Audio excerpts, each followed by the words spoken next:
In this video, I'll show you how to magically retouch skin in Affinity. Let's get started. If you'd like to follow along with me, I've left a download link to the photo that I'll be using in the video description. We're going to retouch this photo using a technique called frequency separation. This technique separates the high and low frequency parts of your image onto two separate layers. But what does that mean? High frequency is the texture of your image, so this includes bumps, little hairs, or texture on clothing. It's basically anything that adds detail to your photo. Low frequency is the color of your image. The best way to see this is to look at the image and then squint your eyes. All you'll be able to see is the general shape and colors of your image. So, why do we want to separate these? It's actually really useful to have these two separate layers. By creating a layer with only color on it, we can easily paint over an area to correct color issues while keeping the skin texture intact. And by having a separate texture layer, we can correct skin texture issues without worrying about sampling the wrong colors for an area. Of course, this is easier to see as we put it into action, so let's go ahead and get started in Affinity by separating our layers. To start, let's duplicate our photo layer with Command or Control J. I like to make an extra copy so that I can always go back to see the original photo later on. But for now, let's have the top layer selected, and then we can go to the top of the screen to Pixel, Filters, Frequency Separation. So now we can see a preview of what the two layers will look like. This might look a little funny at first because the high frequency side is all gray, but that's just because all of the colors are on the low frequency side. The high frequency side has all of the texture, which you can see right here. All of the little skin pores show up on this side, and all of the detail of the hair, while the other side has a more soft look, focusing on the colors. At this point, we can adjust this radius slider to change how much texture is being shown on the high frequency side. As I raise this, we see more texture, and the colors on the low frequency side get more blurred. It can be nice to raise this up to see more details, but there is one thing to keep in mind. As we raise up this slider, we start to lose some of the colors. You see this highlight on her nose? As I raise this up, that highlight pretty much disappears. We don't have that bright white color anymore. So it's important not to raise this too high. We want to raise it high enough to see some of the texture without losing that detail on the color side. For this picture, I think 5 pixels is a pretty good balance. We can see quite a bit of detail, and we can still see that little highlight there. But every picture will be a little bit different, so just try to get a good balance between having enough texture and enough color. Once you find that balance, you can press Apply, and now over in the Layers panel, you can see that layer has been split into the high frequency and low frequency layers. The high frequency layer is that grayed area that we saw in our preview, and the low frequency layer has all of those soft colors. So now I want to show you how you can use these layers to retouch the picture. We'll start by working on the high frequency layer. Make sure you have the other layers turned off for this so that you can really focus on the texture. Then, to clean up the texture, I like to use the clone brush. Since we're going to work directly on this layer, I'm going to change the setting up here to current layer. That way we don't sample any of the colors from the layers beneath this one. So now we can go around the face and clean up any texture areas that we don't like.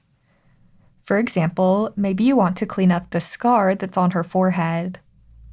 To clean this up, you can hold Alt or Option and then click on a nearby area to sample it, and then you can just paint to remove.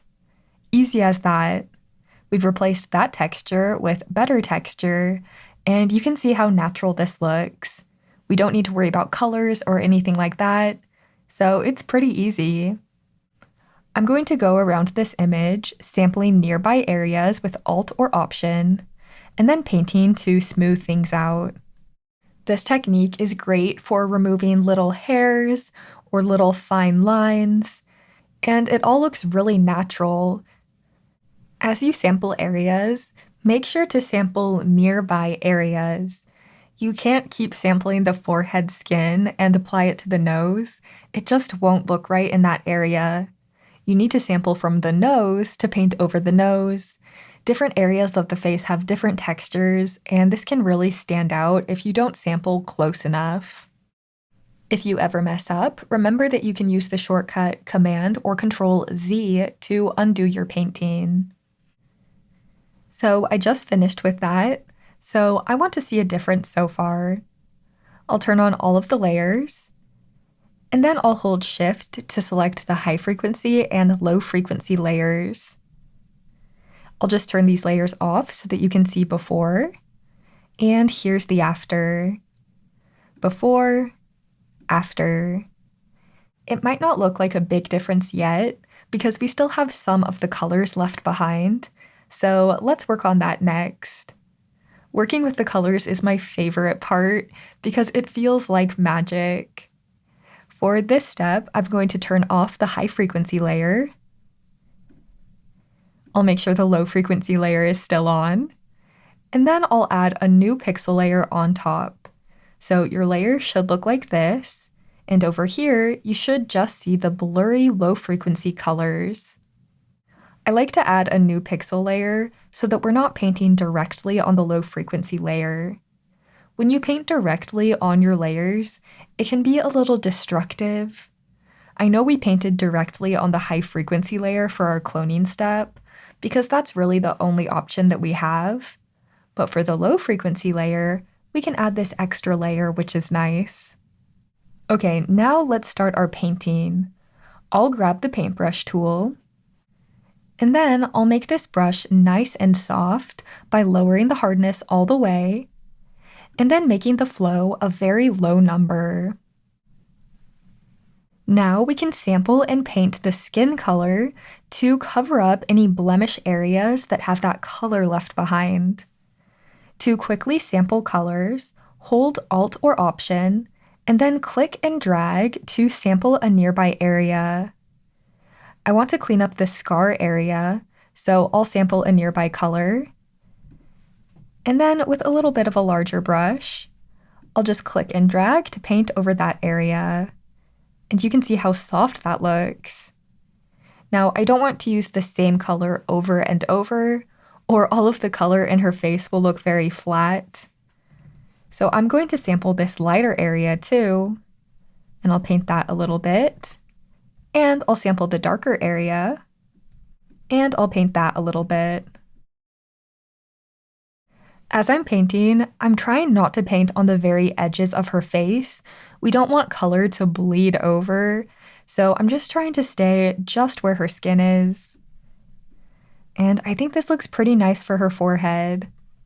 You can turn the pixel layer on and off to see the before and after so far. I think maybe she needs more of this light color, so with the layer off, I'm just going to sample that light color again. I'll turn the layer back on, and I'll try to fill that in here.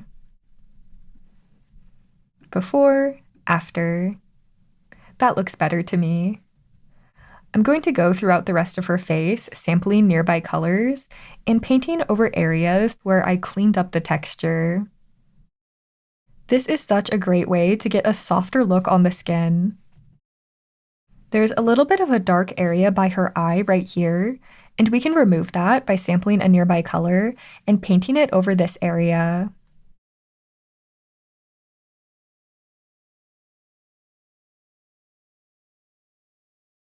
If you do accidentally go over the edges, you can grab the eraser tool and you can erase directly on this layer. I'm just going to do this to make sure I didn't paint over any important areas. And with that, now we can turn the high frequency layer back on, and we can see what this looked like before and after. This is like magic. The colors look better, and we still have the skin texture. This looks very natural, and it's a huge improvement. So with that, I'm just going to select all of these frequency layers so that we can see the complete before and after. And just like that, now you know how to retouch skin like a pro. And if you enjoyed this video, I'll leave a link in the video description to my free Affinity course. In the course, you'll learn 10 simple steps to make any photo amazing. Thanks for watching, and I'll see you in the next Affinity Revolution tutorial.